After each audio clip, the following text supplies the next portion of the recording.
Ya vamos en 3, 2, 1. Vamos. La emisión está comenzando. Todos los asistentes están en modo de solo escucha. Buenas noches a todos. Bienvenidos al segundo webinario de nuestra serie Populismo en Latinoamérica. Hoy hablaremos de política monetaria. Estamos acompañados de Nicolás Kachanowski, quien es máster y PhD en economía por la Suffolk University y profesor de economía en la Metropolitan State University de Denver. Nicolás publica regularmente artículos científicos y de divulgación en prestigiosos medios internacionales. Buenas noches, Nicolás.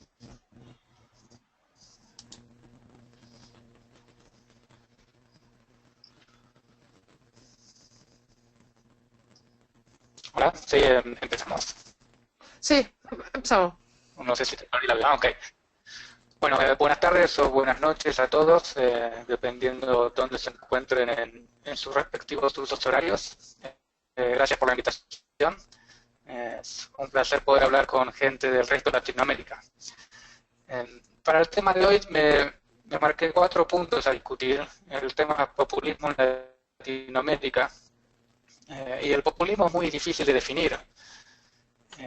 Es como que para nosotros es fácil, vivimos en Latinoamérica y lo vivimos en el día a día. Podemos pensar en Bosque de Argentina, en Hugo Chávez de Venezuela, Correa en Ecuador, Morales en Bolivia, etc. Es esa manera de hacer política donde se usa política económica para dar la sensación de que la situación económica mejora la real, en especial tratando de favorecer el consumo de clases medias y bajas, y esto eventualmente al ser insostenible termina en problemas y desequilibrios. No es sostenible. El populismo, como cualquier política económica, no puede hacer magia, no puede violar las leyes de la economía, del mismo modo que no se pueden violar las leyes de la física. Por algún motivo parece ser que entendemos que la ley de la gravedad es física y no la podemos regular, pero cuando pasamos a economía y hablamos de ley de demanda y oferta, aparentemente podemos regularla, cambiarla como se nos plazca, y ese no es el caso. Entonces, los temas que anoté son, después obviamente estamos abiertos a preguntas, las voy a ir leyendo ahí en el chat, me pueden preguntar, no hay problema. En primer lugar, discutir algunos mitos del capitalismo, del libre mercado. Pues, uno de los motivos por el cual el populismo es tan recibido en varios países es por concepciones erróneas de resultados del libre mercado. Entonces quiero mostrarles unos breves números para que sepan cómo leer estos resultados y cuál es entiendo, el error de lectura del populismo. Después quiero hacer un breve comentario de lo que se pueden llamar las 4 etapas del populismo, que es una forma sencilla y resumida de encuadrar el proceso macro de las políticas. Después un breve comentario de public choice, para entender por qué los estados logran crecer a expensas de los ciudadanos. Y finalmente un concepto que encuentro muy útil, que es el de irracionalidad racional, que lo ha popularizado Bryan Caplan, para entender por qué las ideas, por más que podamos mostrar que tienen problemas, persisten. Entonces voy a pasar primero a hablar un poco de estos mitos del capitalismo. Los gráficos que les voy a mostrar los tomé del Freedom of the World, el reporte que hace el Fraser Institute. Como ustedes saben, hay 2 índices de libertad económica, el del Heritage Foundation, que es el más conocido a través de los medios, y después el Freedom of the World, que lo publica el Fraser y es el que más se utiliza en investigaciones académicas, digamos. Entonces, el índice del Fraser Institute lo que hace es dividir a los países en cuartiles, del más libre al menos libre. El más libre es la barra blanca, el menos libre es la barra negro. Y lo que este gráfico muestra es el promedio de todos los países que se incluyen en cada cuartil, cuál es el PBI per cápita ajustado por costos de vida. Y este es un resultado con el cual estamos familiarizados. Si se fijan, los países más libres, en promedio, tienen un ingreso per cápita que debe ser más de 5 veces el de los países menos libres. Sabemos que las economías libres son más eficientes en el sentido de producir una mayor cantidad de bienes y servicios. Eso en general no está en discusión. Lo otro que figura, que es el siguiente slide, son las tasas de crecimiento de los países en cada cuartil. Y lo importante de este gráfico es que las economías más libres, en promedio, esto para 10 años, 20 años, sería el crecimiento promedio de los 20 años de cada cuartil, las economías más libres crecen más rápido, que es la barra blanca, 3,27 contra 1,17. Si bien los números pueden variar un poco de año a año, esta diferencia persiste en los distintos reportes. O sea, que las economías más libres producen más rápido más riqueza. Y no debería ser sorpresa entonces que cuando países como China y la India, con una gran población, comienzan a generar reformas más pro mercado, más economías libres, vemos una gran disminución en los niveles de pobreza. Estos países comienzan a crecer más rápido. A ver si me disculpan un momento, me parece que hay algún temita con el audio.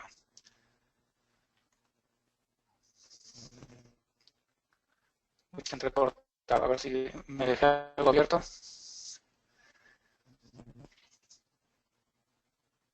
No.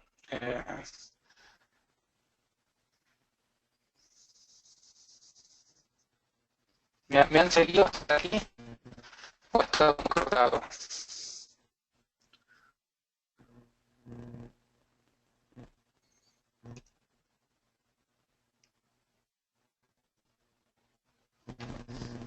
Okay.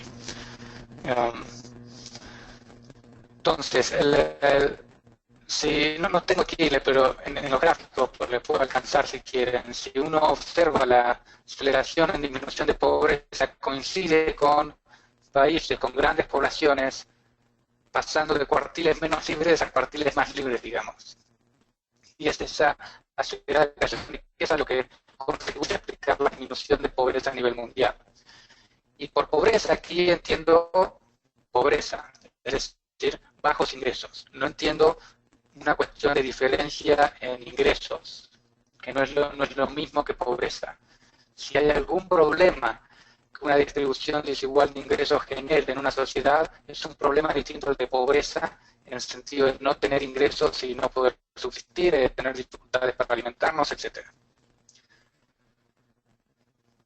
Hasta aquí nada necesariamente muy nuevo, pero el tercer gráfico que le quiero mostrar es quizás el más importante de esta primera parte de la conversación. Este gráfico muestra del total del ingreso que hay en un país, qué porcentaje de ese ingreso recibe el 10% más pobre de una población. Y la lectura de este gráfico es que no importa si estamos en un país libre o en un país sin libertad económica, en promedio, en general, la distribución del ingreso no depende de la libertad económica. Ya sea que estemos en uno de los países más libres o más pobres, el 10% más pobre de esa población recibe alrededor del 2,5% del total del ingreso. Por lo tanto, no es cierto que un mercado libre produce más crecimientos a costas de mayor desigualdad. Eso no es lo que se observa en los datos. ¿De dónde viene esta idea de que mayor crecimiento produce mayor desigualdad? Proviene de, uno, tener esta idea, y dos, lo que podríamos llamar sample bias o confirmation bias. Entonces, en vez de observar todos los países a los cuales tenemos acceso de datos en este índice, elegimos dos países. Y cuando elegimos dos países, vemos que la distribución del ingreso de observar dos países coincide con nuestras expectativas de cuáles iban a ser los resultados. Por ejemplo, peor distribución del ingreso en un país libre que en un país, digamos, socialista o menos libre. Entonces, damos por sentado que nuestra expectativa es correcta. Si tomamos todas las combinaciones de países posibles de A2, vamos a ver que ese resultado no es persistente. Pero como los países que elegimos resultaron tener el resultado que esperábamos, damos por sentado que es el caso en general. Este efecto de sesgo tras sample bias es lo que se evita si en lugar de elegir países puntuales se observa toda la muestra. Tanto cuando escuchen decir que el capitalismo genera desigualdad, no, eso no es correcto, sino observa todos los datos y no solo algunos. Lo que sí cambia, y eso es algo que los números no muestran en sí, es por qué algunos ganan más que otros, por qué hay gente con mayores ingresos y otros con menores ingresos. En los países libres, esto sucede por lo que se llama movilidad social. A medida que uno avanza en su carrera y gana experiencia, aumenta sus ingresos.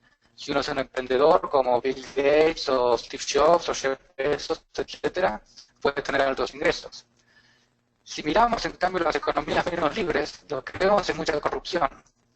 Son los políticos y los empresarios amigos del poder, de los pseudoempresarios, los que hacen fortuna, no satisfaciendo al consumidor, sino usando el poder del Estado para tener poderes monopólicos y así obtener mayores ingresos de sus clientes al no tener que competir. Esta diferencia en la lógica del sistema no aparece en los números. Por tanto, la discusión de la distribución del ingreso no solo es sesgada en términos de resultados, sino que es poco profunda. Estas son cuestiones importantes. Si las reglas del juego, digamos, el marco jurídico es importante, y ese marco jurídico, las reglas del juego son justas, es como jugar a un deporte, fútbol o béisbol, lo que sea. Si las reglas del juego son justas, el resultado no puede ser injusto. Lo que determina si una distribución del ingreso es justa o injusta no es el número, sino es por qué se da esa distribución. Y no parece ser, al menos a mi juicio, que las economías menos libres tengan reglas del juego justas respecto a las economías más libres.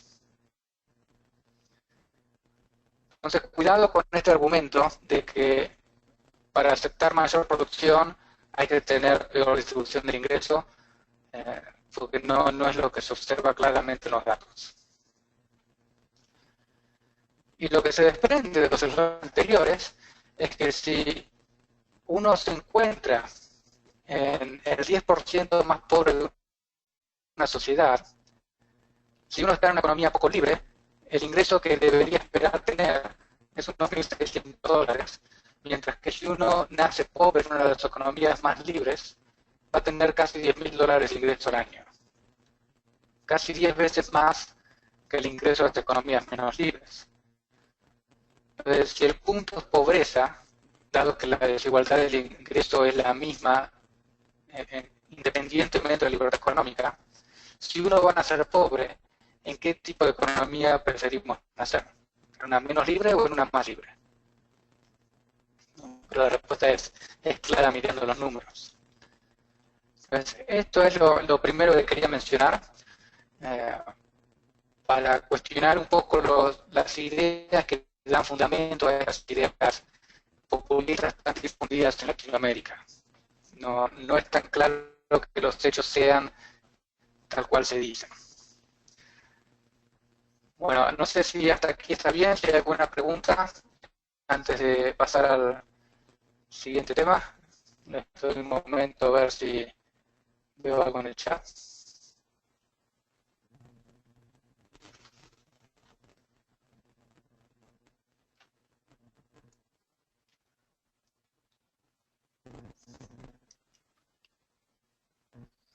Sí.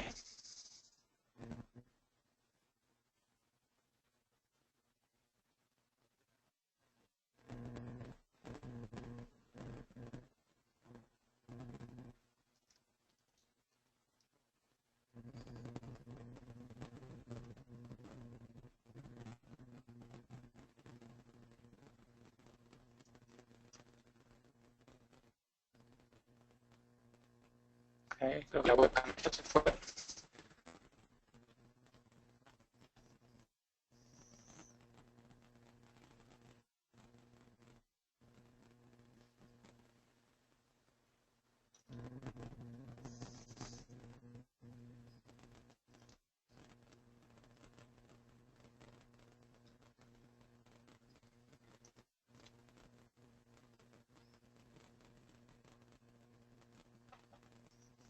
Bueno, no sé, antes de pasar, si aquí los que eran los órganos organizados tienen acceso a ver alguna pregunta en el chat. Creo que yo no puedo ver todo el chat, si no, avanzo.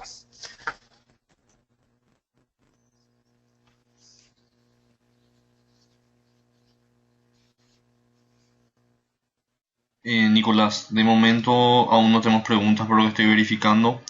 Ok, Sí, algunas personas muy bien. están teniendo problemas con el audio. Justamente por eso les aviso a todos, acabamos de desconectar la pantalla, la cámara, a ver si es que no mejora esto. Vamos a tratar mientras tanto de Ok, solucionar. Tiene un par de preguntas. ok. No sé por qué no las veo en el chat, así que si me las pueden leer, veo si las contesto ahora. Nicolás, mira, Keila Yu1 pregunta ¿por qué dice que los países con mayor per cápita no son libres? O con No, mayor no, capital. Mayor capital parece que. Dice mayor cápita. no, lo Así que que, per cápita. Debo claro. quizás tener algún error de tipeo. No, lo que digo es que los países más libres, en promedio, si uno mira todo el conjunto de los países más libres, tienen mayor ingreso per cápita, toda la población, mayor ingreso per cápita el 10% más pobre de la población, y que la distribución del ingreso no depende de la libertad económica. Es la misma en promedio para todos los países. Perfecto. Lucrecia Monterroso pregunta ¿cómo afecta un TIC al crecimiento económico y el empleo?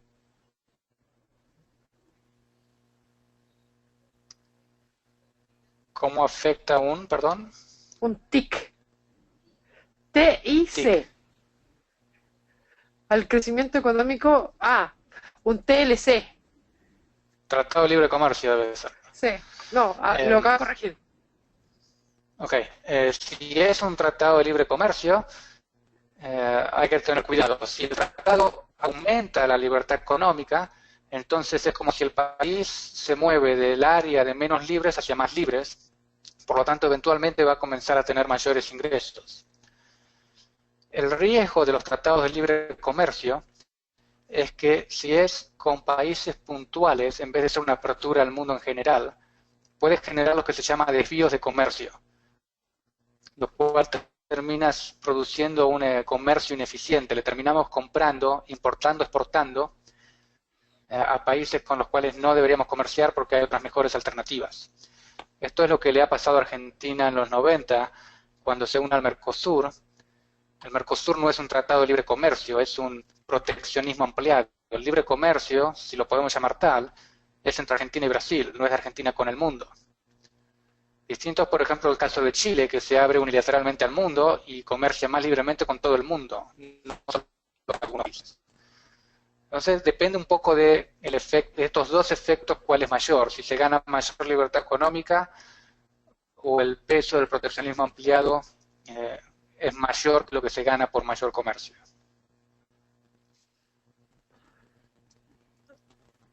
Félix Pojo pregunta ¿hay límites de libertad? Es decir, es relativo. ¿Tenemos comparaciones? ¿Tenemos ejemplos comparativos? Ejemplos comparativos entre países, no estoy seguro de entender la pregunta. Mira, dice así, hay límites de libertad, coma, es decir, es relativo, coma, tenemos comparaciones, coma, ¿tenemos ejemplos comparativos? Sí, a ver, sí, hasta donde entiendo, la libertad por supuesto no es absoluta. Sí, vivimos en sociedad y que yo viva en libertad no quiere decir que pueda salir tirando tiros al aire por la calle. Eso no es parte de mi libertad. Eh, si por eso se quiere decir límite,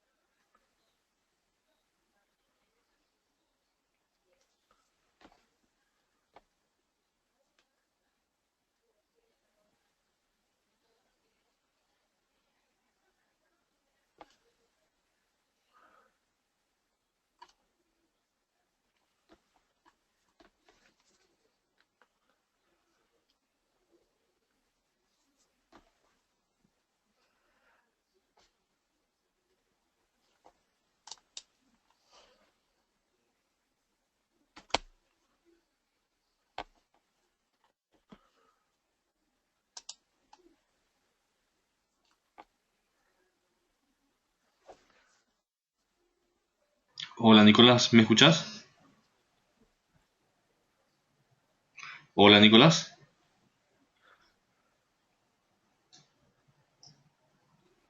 Nicolás, ¿me podés escuchar?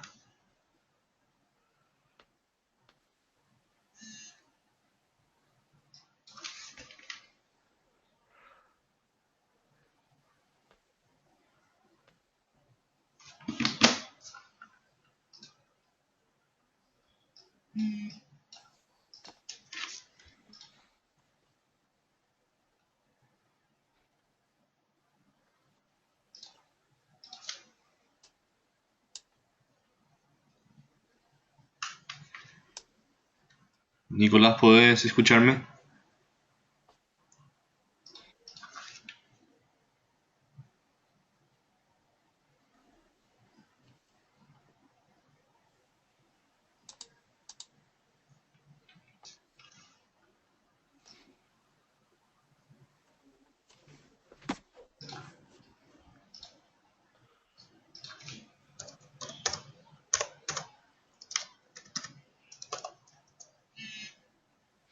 Les pido disculpas a todos, aparentemente a Nicolás se les conectó el sistema. Si pueden aguardar un momento mientras se conecta de vuelta.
Hola,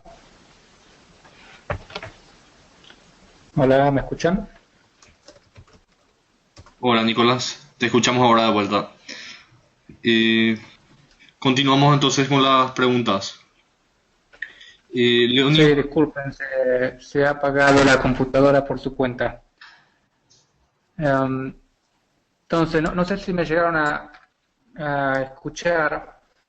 Em, por supuesto, cuando hablamos de libertad, no decimos que la libertad sea absoluta. Hay límites, vivimos con vecinos, no podemos dañarlos a ellos, del mismo modo que ellos no pueden dañarnos a nosotros. En ese sentido, sí hay límites a la libertad. En términos de comparación, si tratando de entender la pregunta, los gráficos que estaba mostrando comparan países más y menos libres, pero en vez de elegir países puntuales, se asume, por ejemplo, que el 25% del mundo que es más libre es un país. Es como un mundo con 4 países. El más libre, el segundo más libre, el tercero más libre y el menos libre. Y al aumentar el tamaño de la muestra, se disminuyen errores, se disminuyen problemas de sesgo, etcétera. Esa es la comparación que estos gráficos hacen.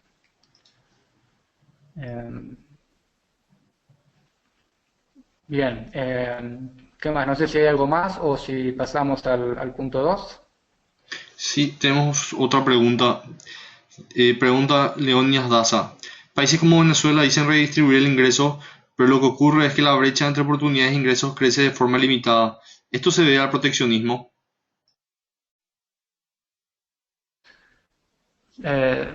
Sí, Venezuela en estos rankings de libertad económica es el país menos libre, está al fondo de la lista.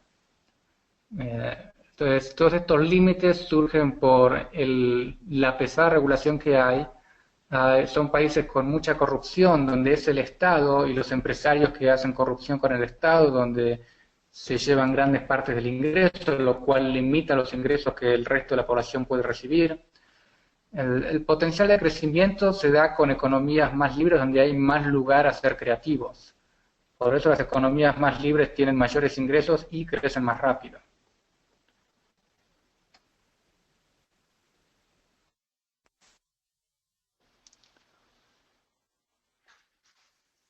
Sonido reactivado. ¿Hay alguna otra? Tenemos una última pregunta. Saúl Fernández, la de Saúl, yo creo que va a ser la última Sí, es la de Saúl. para que...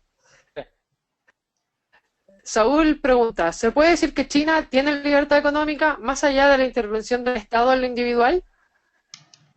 El caso de China es muy interesante, pues China en sí es un solo país, pero el régimen institucional dentro de China no es único, hay dos. Podríamos hablar del país China 1, que es un país libre, sobre todo la costa de China, y después el país China 2, donde sigue siendo muy reprimido en términos económicos, por eso persisten tantas disparidades. Entonces, es como si tuviésemos Corea del Norte y Corea del Sur, que son dos países, si lo unimos, en un solo país, pero no cambiamos el marco institucional de Corea del Norte y Corea del Sur. ¿Es Corea libre o no libre? Y bueno, depende de qué parte de Corea hablemos. Lo mismo sucede con China.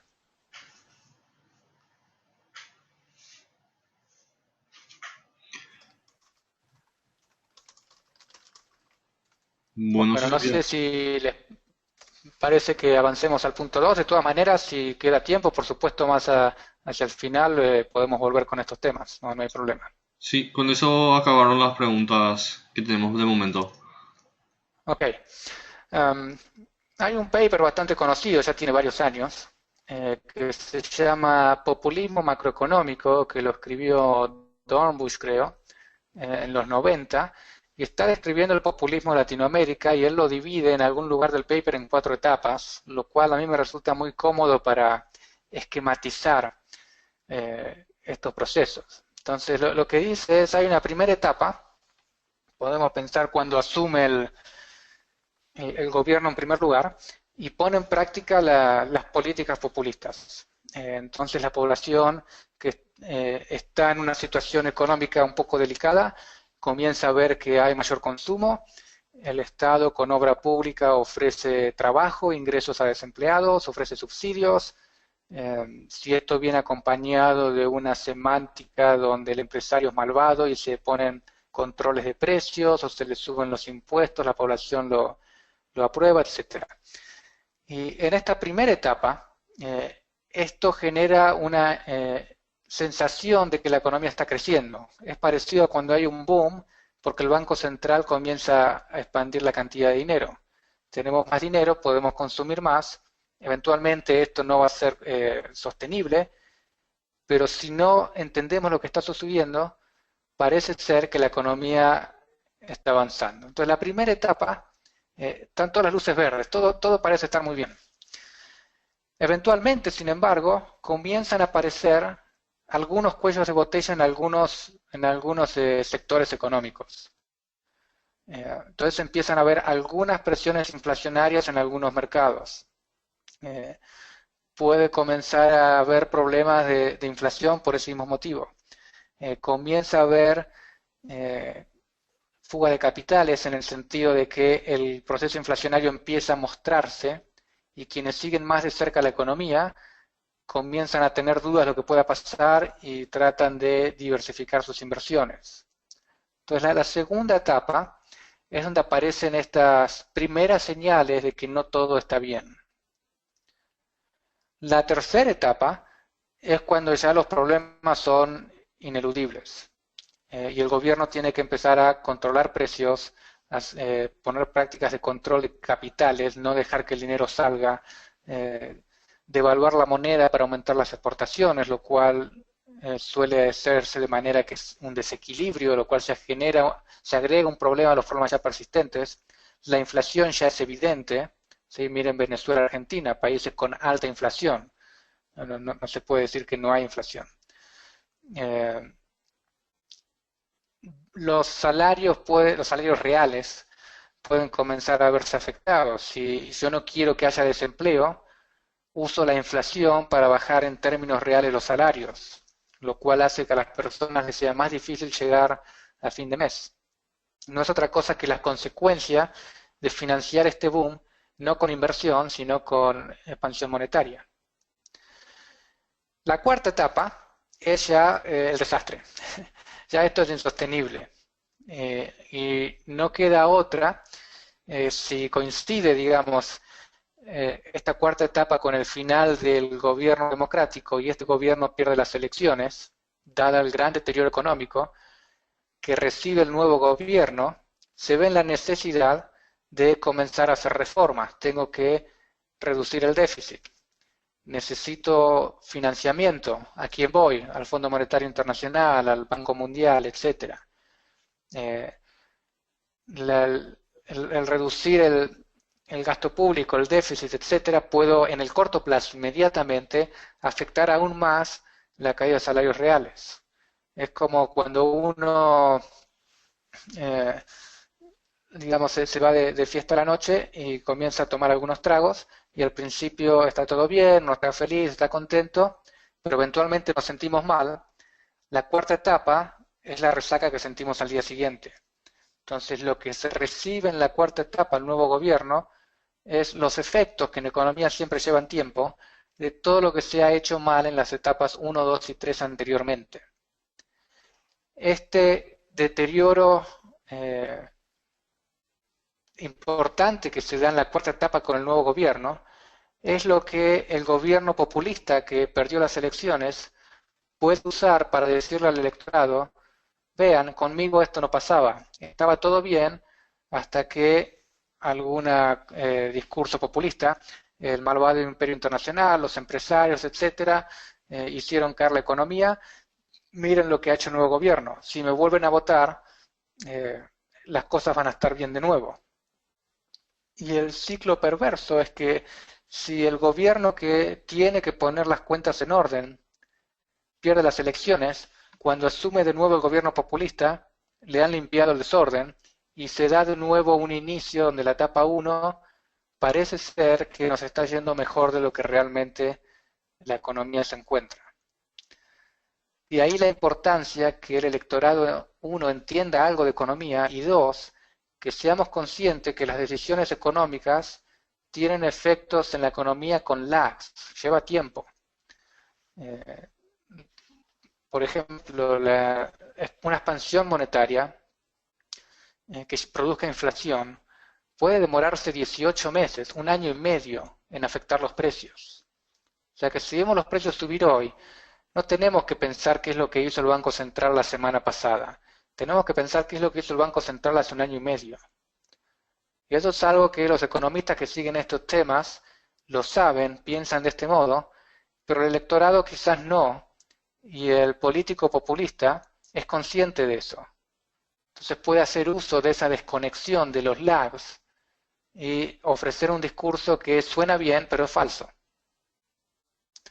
Al dividir en etapas ayuda a identificar estos efectos lags y por qué a veces el populismo parece que se va pero después vuelve. Es como que nunca se termina de ir, son como pausas. No sé si hasta aquí se siguió bien, si se entendió, espero que se me esté escuchando mejor.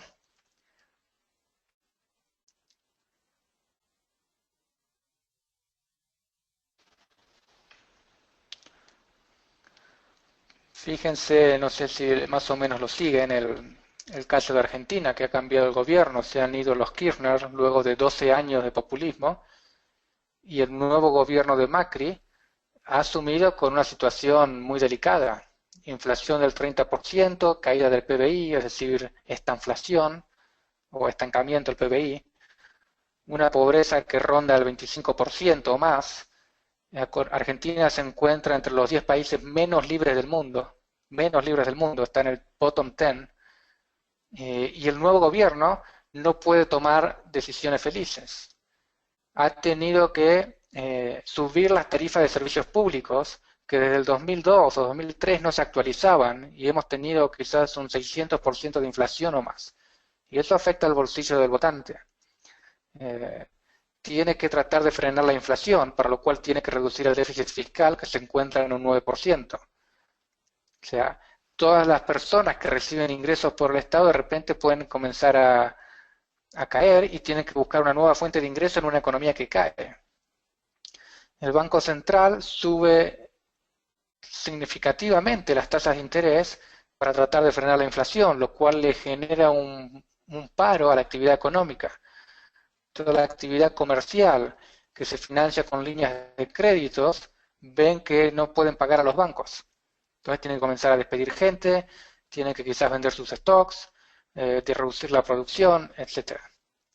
Y esto no es que las decisiones que está tomando el gobierno estén equivocadas, son las consecuencias de la bomba económica que le deja el gobierno anterior al entrante. No hay vía escapatoria.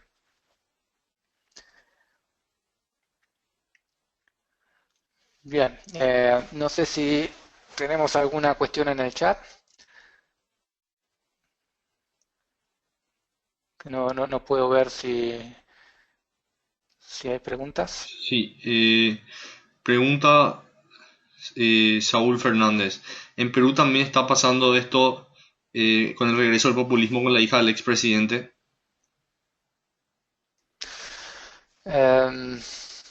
No conozco, digamos, a los políticos de Perú lo suficiente para saber si Fujimori es populista o no. Sí, no debería ser sorpresa una vez que lo dividimos en estas etapas para ayudarnos a capturar los lags. ¿Por qué los populismos vuelven?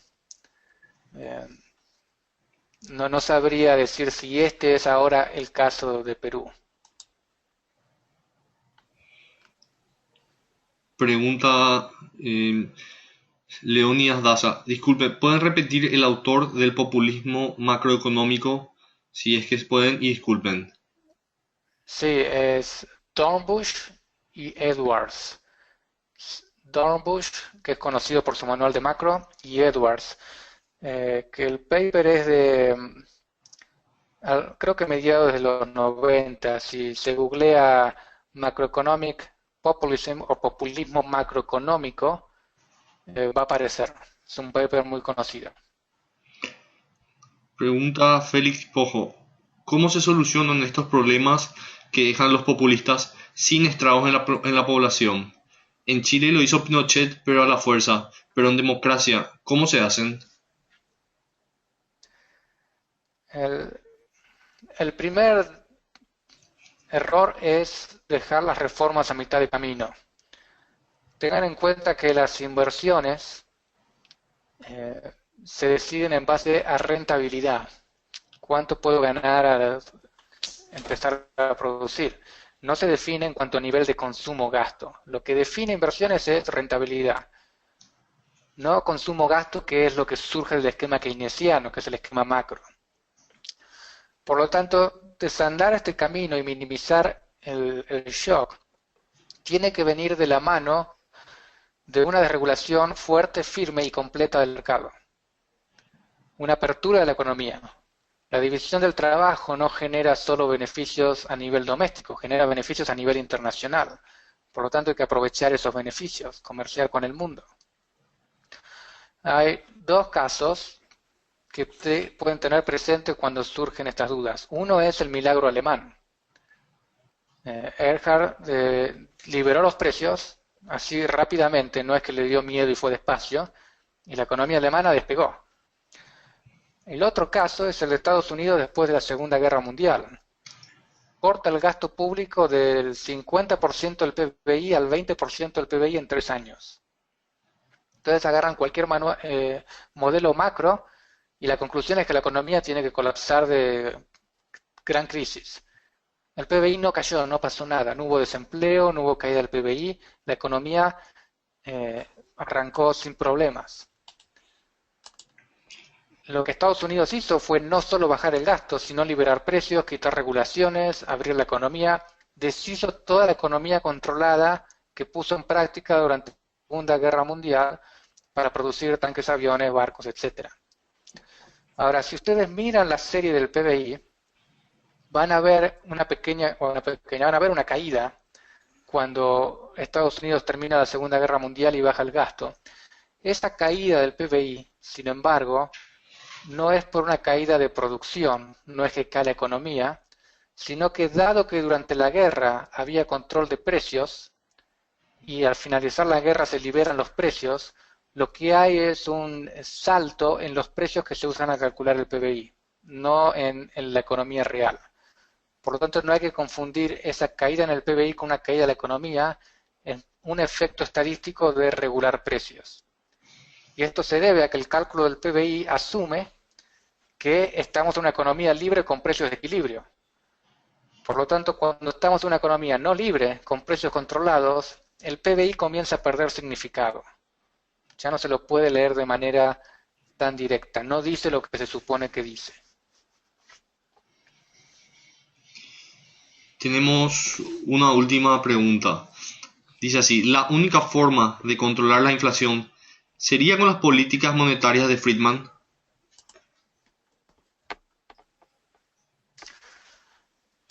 Si por política monetaria de Friedman entendemos la regla que se le llama el porcentaje K o el K%, donde la oferta monetaria crece al mismo ritmo o a la misma velocidad que el PBI real,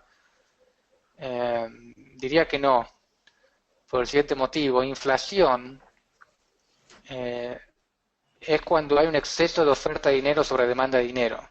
Y demanda de dinero es cuánto dinero queremos tener líquido en nuestra cuenta bancaria, en nuestra billetera, listo para usar. Y el dinero que tenemos por encima del dinero que queremos en nuestro saldo, lo usamos para comprar bienes. Entonces, cuando hay más dinero del que queremos mantener en saldo o en líquido, es más lo que consumimos y eso es lo que hace, en principio, subir los precios. Pero hay motivos por los cuales puede haber un exceso de oferta de dinero sin que haya un aumento del nivel de precios. Uno de ellos es, por ejemplo, si se usa de dinero para comprar acciones en la bolsa. Las acciones, el precio de las acciones no es parte del IPC, no es parte del deflactor del PBI, no va a aparecer en los índices de precios, por lo tanto no vamos a ver inflación. El otro problema es que puede haber aumentos de productividad, lo cual lleva a que el nivel de precios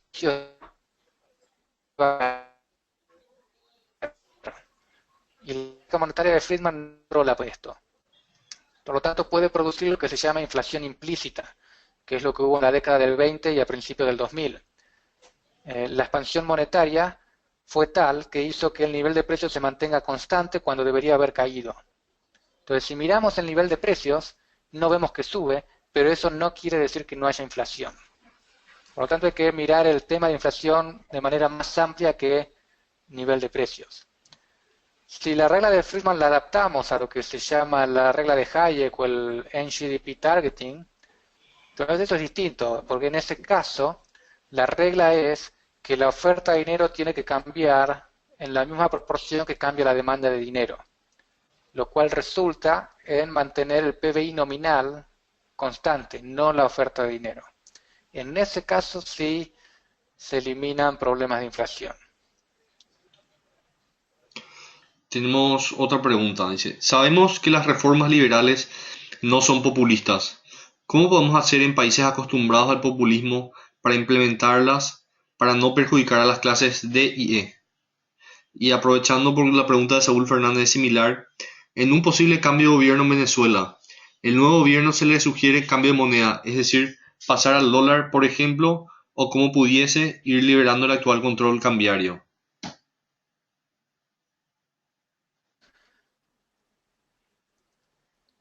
Perdón, ¿me repetís la primera pregunta? Sí, dice, sabemos que las reformas liberales no son populistas. ¿Cómo podemos hacer en los países acostumbrados al populismo para implementarlas sin perjudicar a las clases D y E? El mayor problema de estas reformas es que requieren aceptación social. La gente, el votante, el ciudadano tiene que estar de acuerdo con un marco económico libre, y eso es un problema de educación, es un problema cultural. No es algo que ninguno de nosotros pueda cambiar de la noche a la mañana. Por eso muchos estamos preocupados por tratar de educar al pueblo, digamos, tratar de explicar estas ideas, hacer ver que el mercado libre funciona, abramos los ojos, miremos al mundo sin prejuicios, seamos objetivos, y vamos a ver que los resultados son positivos, es lo que estamos buscando. Como le digo a los socialistas en Argentina, ustedes no pueden pretender ser un país como Alemania o Suecia si adoptan instituciones venezolanas. El resultado va a ser Venezuela, no Alemania o Suiza. El desafío es que es un tema muy cultural, muy ético, muy moral. Si la gente cree que ser exitoso, ser rico, implica que estamos robando, estamos explotando, estamos haciendo cosas malas, y eso no hay explicación que lo cambie, hay que ser muy persuasivo moralmente. Ese es el fondo del problema. En el caso del cambio de gobierno en Venezuela, sí se puede dolarizar. Panamá es un país que usa el dólar y es el país de Latinoamérica que menos ha sido afectado por la crisis del 2008, por ejemplo. Panamá no tiene crisis de balanza de pagos, no tiene crisis de tipo de cambio. O sea, dolarizarse siempre es una opción. El trade-off es ¿qué va a ser mejor? ¿Un banco central nuevo manejado en Venezuela o estar atado a la política monetaria de Estados Unidos, que no va a estar pensando cómo le afecta a Venezuela? Entonces, ¿cuál es el caso preferible? En Argentina, por ejemplo, mi opinión es que es mejor o es menos malo cerrar el Banco Central y dolarizarse, punto. Tengo la impresión que en Venezuela sería lo mismo. No conozco mucho la historia monetaria a largo plazo de Venezuela para estar seguro, pero esa es la impresión que tengo. Es un tema sensitivo, pues hoy día, en el mundo contemporáneo, se asocia la moneda con algo nacional, como si fuese un símbolo.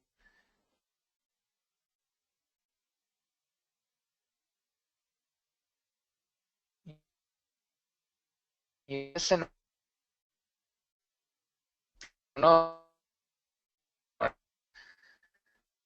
notas convertibles en oro, pero la moneda es el oro, el billete en fusión, se pueden mencionar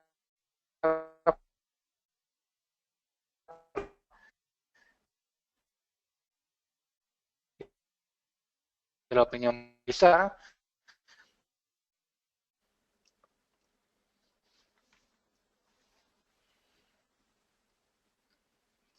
Bien, no sé si pasamos al punto 3 o Sonido reactivado. está ahí en el chat. No, podríamos pasar de vuelta. La parte final se escuchó un poco mal. ¿Será que podrías repetir la parte final porque hubo inconvenientes con el sonido para varias personas? Sí, decía al final que si estuviese en Venezuela yo consideraría muy seriamente dolarizar la economía y cerrar el Banco Central. Esto le quita la tentación al gobierno, sea cual sea, de utilizar el Banco Central para financiar déficit, hacer populismo, etcétera. Entonces, si uno está dolarizado, no puede imprimir dólares. Si Venezuela se dolariza, piensen en Panamá, ¿cómo consigue Panamá dólares? No los puede imprimir. Panamá compra dólares exportando bienes. Entonces, importa dólares. Eso te lleva también a tener una economía abierta internacionalmente, porque si no, no tenemos acceso a los dólares. Ese era mi comentario final. Bueno, podemos pasar entonces ya a la tercera parte. Bien, entonces el tercer punto que me anoté son 2 o 3 cuestiones de public choice.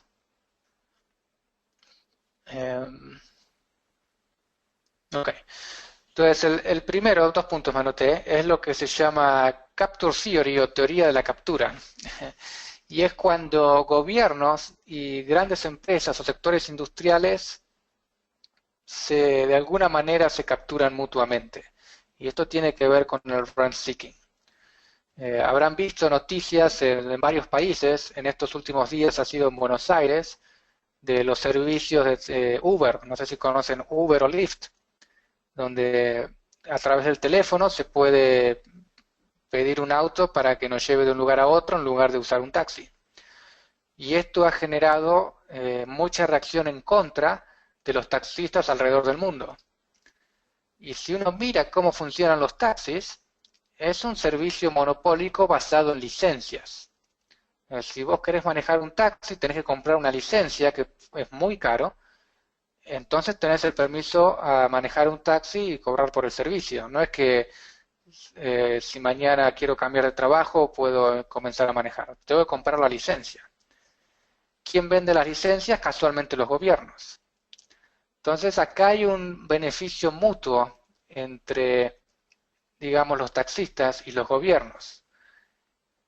Y esto, al ser una actividad regulada, la regulación surge de ambos grupos, de los taxistas y del gobierno. Son ellos quienes deciden cómo regularse y cómo regular a los taxis. Y esto genera asegurar los beneficios mutuos. Si soy taxista, recibo un beneficio monopólico, porque no permito la competencia. Y si soy gobierno, tengo al taxista que al tener a sus clientes cautivos, me tiene que comprar licencias caras. Y esto es muy común de encontrar en varios mercados. No sé si es muy común en los taxis, pero lo que puede suceder es que, digamos, el jefe, el presidente, el director del sindicato de taxis, eventualmente pasa a ser el director del ente regulador de los taxistas. Entonces tenemos a los taxistas en ambos lados del marco regulatorio, del quien es regulado y de quien regula. Y esa es la captura, cuando es la misma persona quien está de los dos lados de esta relación. Y esto es más común en países populistas, donde el gobierno populista busca capturar rentas. Y estas rentas, el gobierno no las genera el mercado. Entonces, genero este negocio con mis amigos del poder. En Venezuela, por ejemplo, con el petróleo. En Argentina, con los casinos y el mercado del juego. No sabría dar un ejemplo puntual de Ecuador y Bolivia, pero si conocen esos países seguramente puedan pensar en alguno. Y en el public choice este es un tema muy estudiado. El segundo punto, y que se relaciona con este, es lo que se llama concentración de beneficios y dispersión de costos. Piensen de nuevo en el caso de los taxis. El beneficio está concentrado en un grupo particular, los taxistas, y ellos tienen mucho que ganar, pero el costo está disperso en toda la población. Es como si digo, le voy a cobrar $1 de impuestos a cada uno que vive en el país y todo ese dinero se lo voy a dar a una sola persona. Esa persona recibe una montaña de plata, pero el costo individual de la sociedad es muy bajo. Entonces, quien recibe el beneficio tiene mucho incentivo para hacer lobby y obtener una regulación a favor. Pero los perjudicados, al estar cada uno perjudicado por montos bajos, no tienen los incentivos necesarios para protestar, porque es más costoso protestar que pagar $1 de impuestos. Y al ir pasando, al ir aplicando este sistema de concentrar beneficios y dispersando los costos de un grupo a otro grupo, etcétera, es como se termina haciendo una gran montaña de regulaciones de gran Estado que gasta mucho para transferir estos beneficios, que es muy difícil desarmar porque en cuanto uno lo quiere desarmar, empezamos a ver manifestaciones, violencia de los sindicatos, amenazas, etc.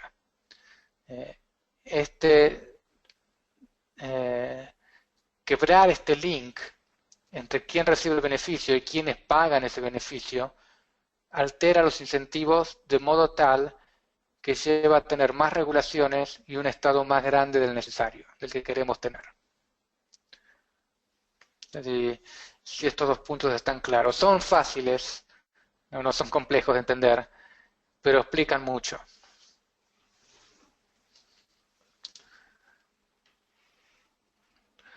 No sé si ha surgido algo con este punto. Si no, tengo el cuarto y después lo podemos abrir a discusión. A modo de comentario, Saúl Fernández dice: hoy en día, con los cauchos y baterías, el gobernador de mi estado chantajeó a los transportistas con darles baterías y cauchos para que no fueran a paro. Para que sepan un poco, el estado es quien tiene a su mando la venta de baterías para auto. Incluso a mí me tocó comprar una batería usada en sobreprecio. Sí, van a encontrar prácticas de ese tipo en distintos mercados. Lo que se llama clientelismo, que podría ser un poco más el caso, es cuando el político hace uso de recursos para favorecer a votantes puntuales.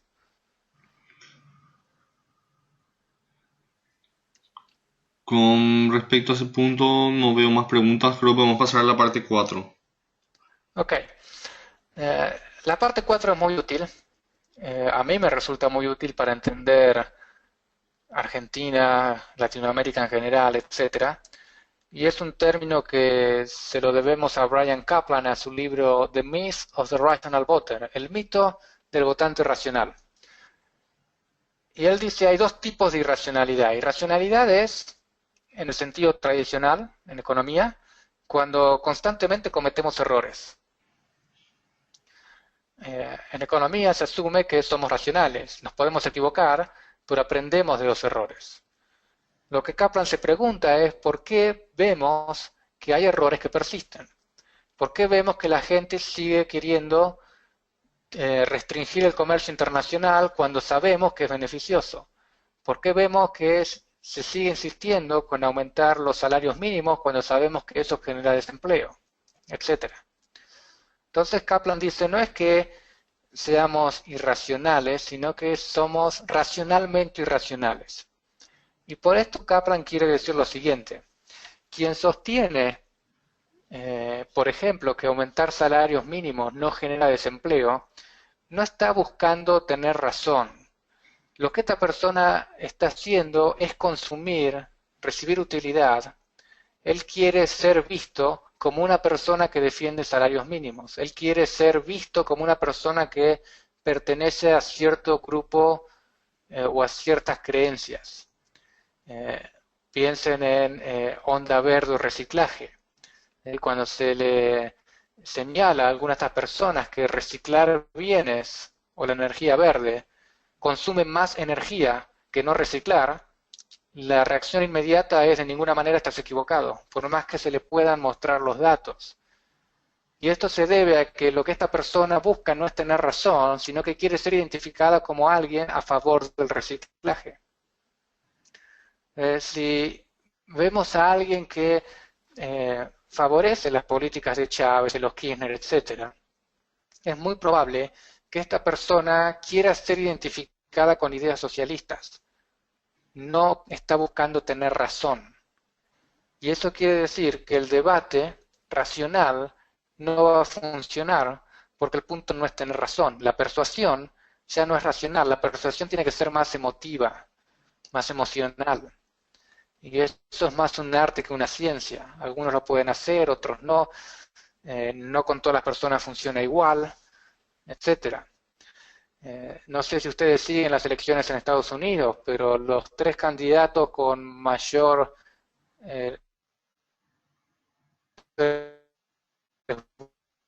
votos hoy día, clean, económico, los tres dicen todo lo que dicen está mal. Y se sabe que está mal. Y no hace falta estudiar años para darse cuenta que está mal. Basta cursar un curso introductorio de economía. pero el votante quiere sentirse identificado con Sanders, quiere sentirse identificado con Clinton o con Trump, no es tener la razón, el punto. Y esta dimensión emocional parece ser muy fuerte en Latinoamérica en lo que respecta a ideas socialistas populistas, a la idea de la explotación, a la idea de que el rico es injusto y hay que distribuir el ingreso, etcétera. Y dado que es muy emocional, eso genera una base muy fuerte en movimientos políticos populistas. Porque no tengo que demostrarte que tengo razón, basta con apelar de manera carismática a las emociones. Y el debate de los que pensamos distintos es muy difícil porque el punto, insisto, no es tener razón. Y esto, al menos a mí, me ha ayudado a entender mucho de lo que pasa en Latinoamérica. Me ha servido a entender el kirchnerismo, a entender la gran división que hay en Venezuela, por qué Evo Morales persiste en Bolivia, por qué Donald Trump, que es un personaje que uno se pregunta cómo puede llegar alguien así a ser presidente, está teniendo tantos votos. Como Bernard Sanders, que cuando habla de economía es una muestra magnífica de que no sabe de lo que habla, tiene tantos votos, por lo que dice de economía. Entonces, les quería dejar esta herramienta conceptual porque creo que les va a ayudar a entender no solo lo que pasa en sus países, sino cuando interactúen seguramente con personas que piensan distinto a nosotros y tienen estas ideas, y hay que entender por qué piensan eso. Si porque están convencidos de los resultados o porque quieren ser identificados con ser el socialista de buen corazón y no con el capitalista malvado. Ese ideario falso, pero ideario al fin, que está en la mente de muchos. Este era el cuarto concepto que quería compartir con ustedes.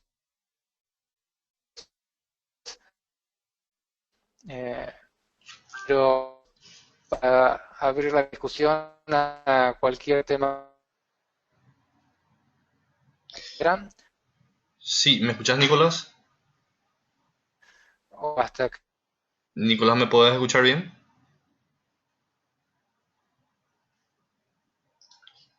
Hola, Nicolás, ¿puedes escucharme bien? Hola.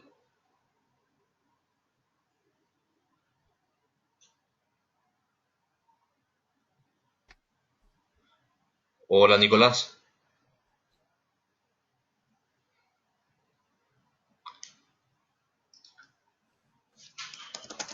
Un momento todos, por favor.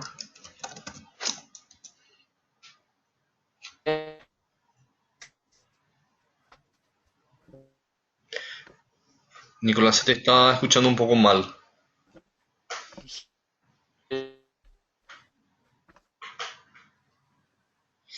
Nicolás, la siguiente pregunta o sea, en realidad es un comentario de Saúl Fernández. Dice, para mí Donald Trump es el nuevo Chávez. Si fuese en tema de derechas e izquierdas, sería el Chávez de la derecha.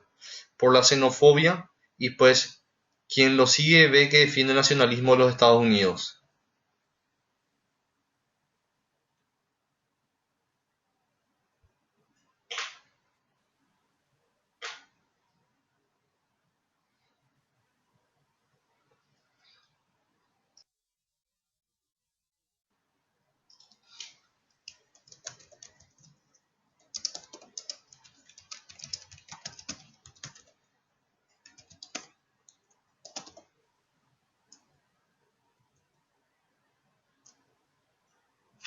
Disculpen a todos, estamos teniendo nuevamente unos pequeños inconvenientes técnicos que estamos tratando de solucionar en este momento.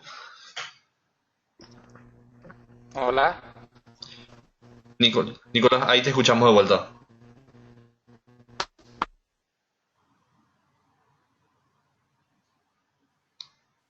Nicolás.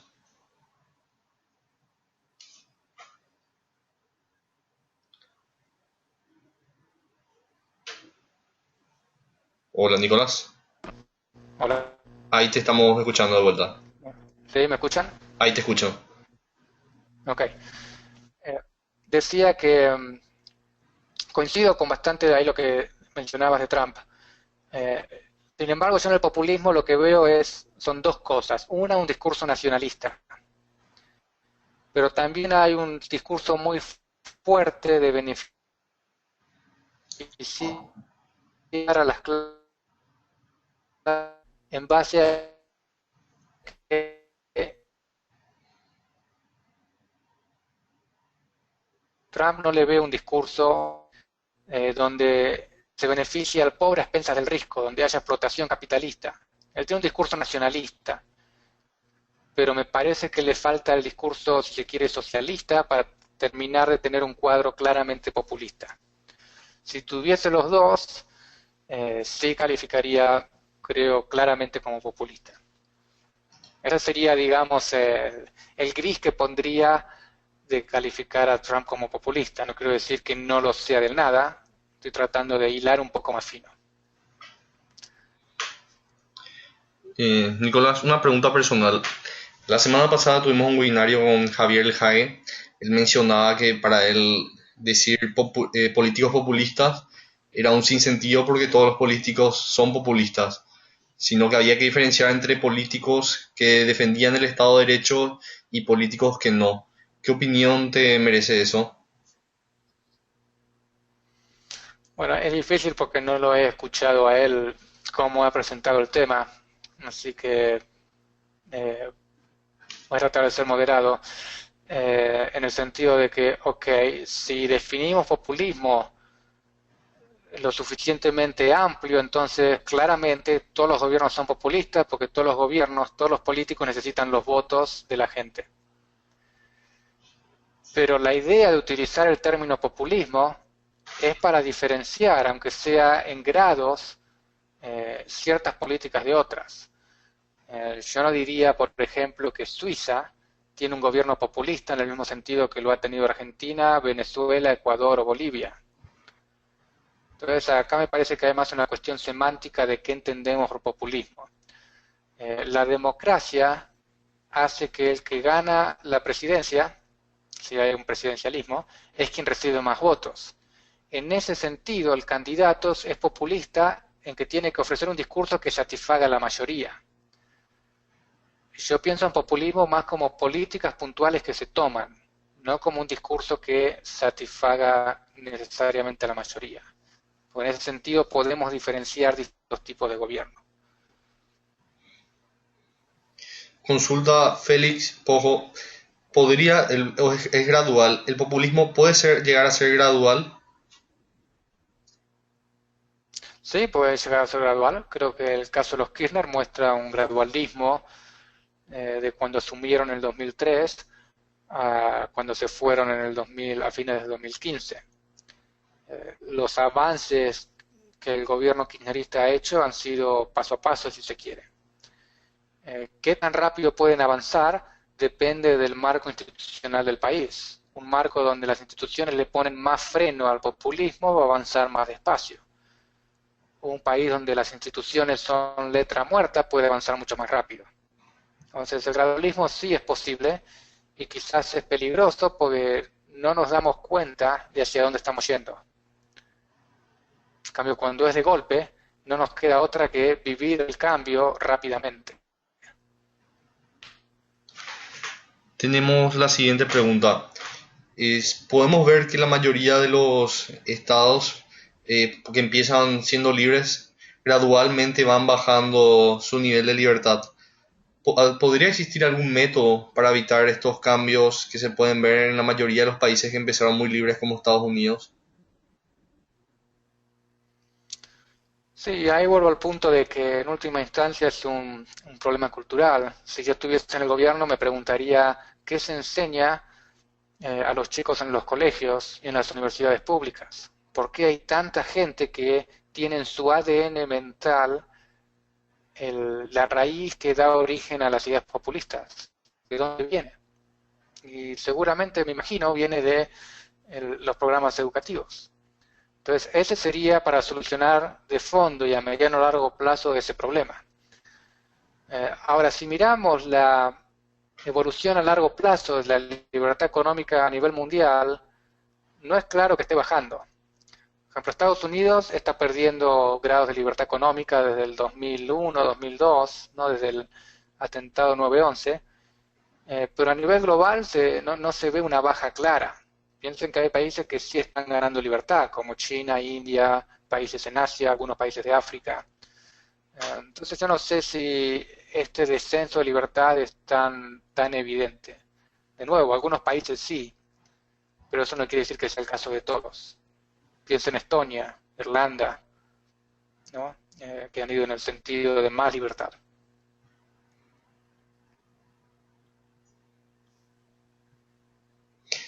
Consulta Félix.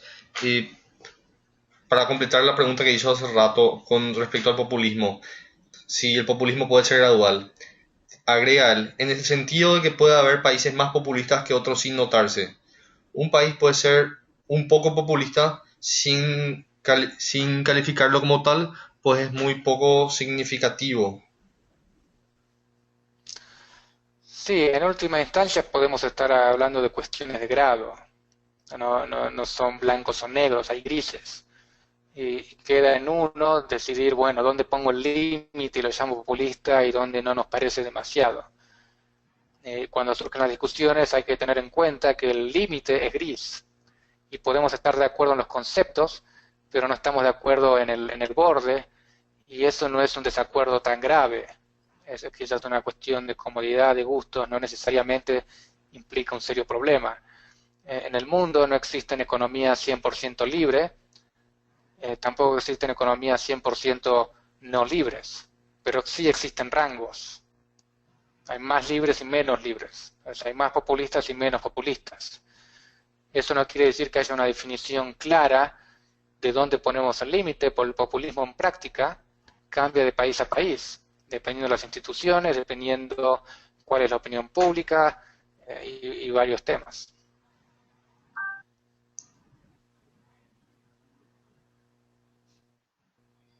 Bueno, ¿alguien más tiene alguna pregunta? Les recuerdo que dentro del panel hay un sector donde dice preguntas, pueden escribirnos ahí.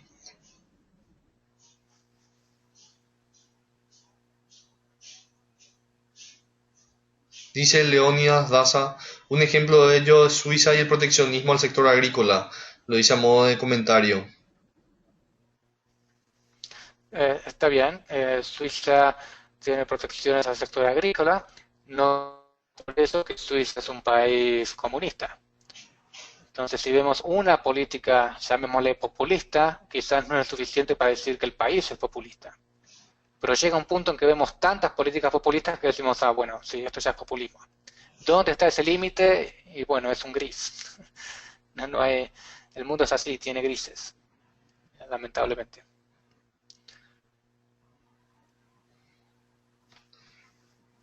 Bueno, aparentemente no tenemos más preguntas.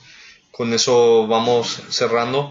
Quería agradecerte por tu presencia, Nicolás. Creo que todos aprovechamos bastante la exposición. Quedaron bastantes preguntas claras y respondidas. No sé si tienes algunas palabras de despedida. No, quería agradecerles de nuevo la invitación. Espero que haya sido claro. Lamento haberme caído en la mitad. Tuve que cambiar de computadora y espero que el audio no haya sido mucho problema. Yo no he tenido problema en escucharlos a ustedes. Espero que haya sido claro para ustedes. Cualquier cuestión me pueden contactar, no hay problema.